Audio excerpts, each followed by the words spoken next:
A test for ether using the Doppler effect. By Vasile effect.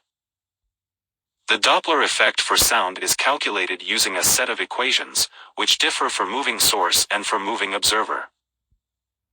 This is because of the preferred frame of reference, which is given by the rest frame of the medium in which sound travels.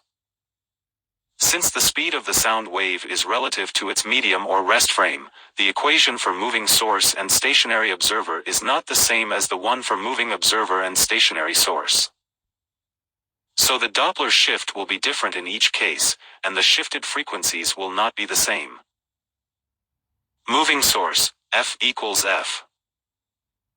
Moving observer, F equals F.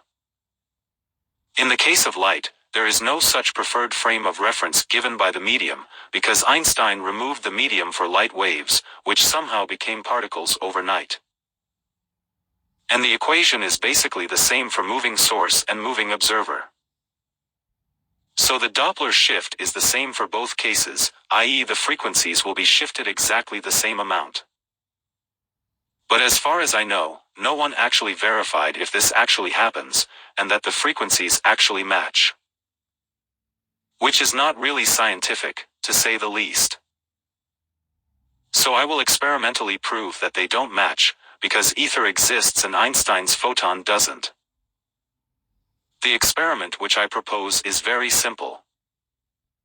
We send a laser beam from a stationary source to a moving observer, and then from a moving source to a stationary observer, while using the same speed for both movements.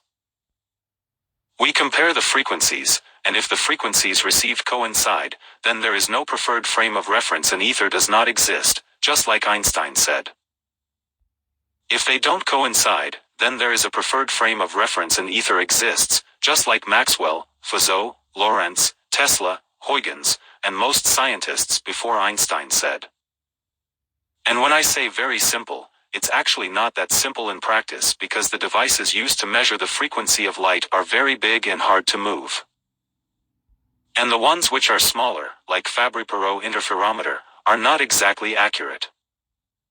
But, since they are also EM waves, maybe we could just use radio waves and a cop car instead. And a passenger car.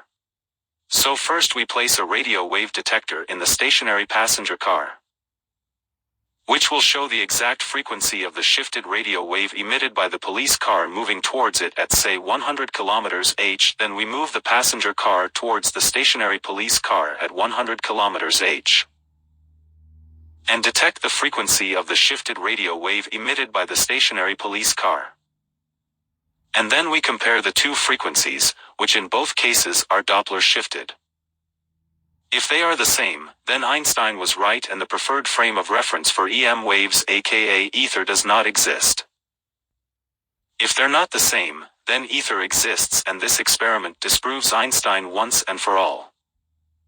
Actually twice because I've disproved his general relativity already.